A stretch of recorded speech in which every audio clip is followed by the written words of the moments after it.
A very warm welcome to you to India, sir. Thank you so much. My name is Afshin Irani, and I'm from HR College of Commerce and Economics. We were the privileged college to host Mr. Otis Moss this January. So my question to you is, why is Pakistan so important and allied to America so far as America has never called it a terrorist state? Well, no, it's a good question, and I must admit I was expecting it.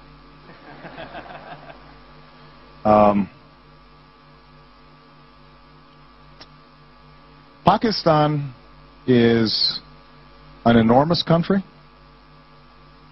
It is a strategically important country, not just for the United States, but for the world.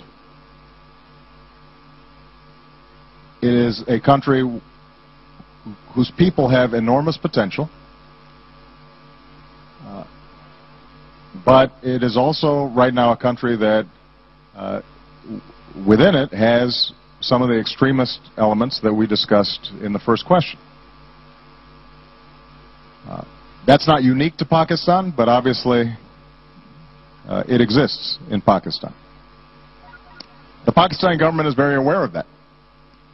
And what we have tried to do over the last several years, and certainly I'll just speak to my foreign policy, has been to engage aggressively with the Pakistani government to communicate that we want nothing more than a stable, prosperous, peaceful Pakistan, and that we will work with the Pakistani government in order to eradicate this extremism that we consider a cancer within the country that can potentially engulf the country. And I will tell you that I think the Pakistani government understands now the potential threat that exists within their own borders. There are more Pakistanis who've been killed by terrorists inside Pakistan than probably anywhere else. Now, progress is not as quick as we'd like. Partly because when you get into, for example, some of the Northwest Territories, this is very difficult terrain, very entrenched. The Pakistani army has actually shifted some of its emphasis and focus into those areas, but that's not originally what their armed forces were designed to do, and so they're having to adapt and adjust to these new dangers and these new realities.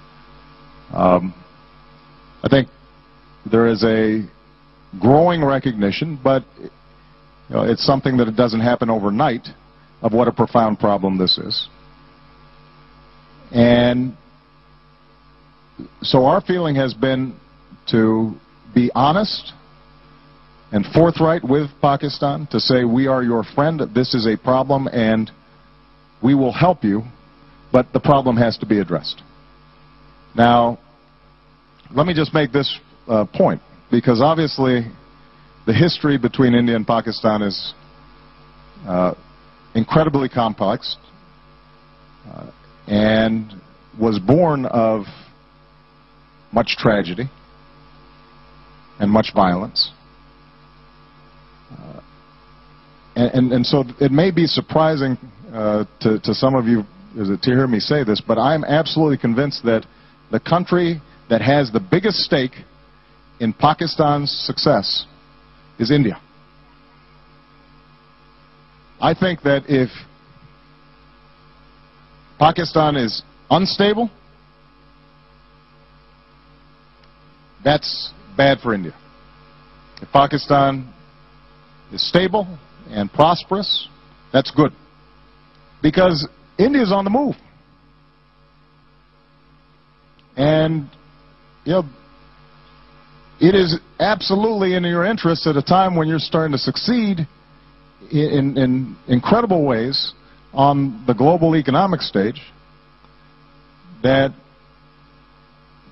you want the distraction of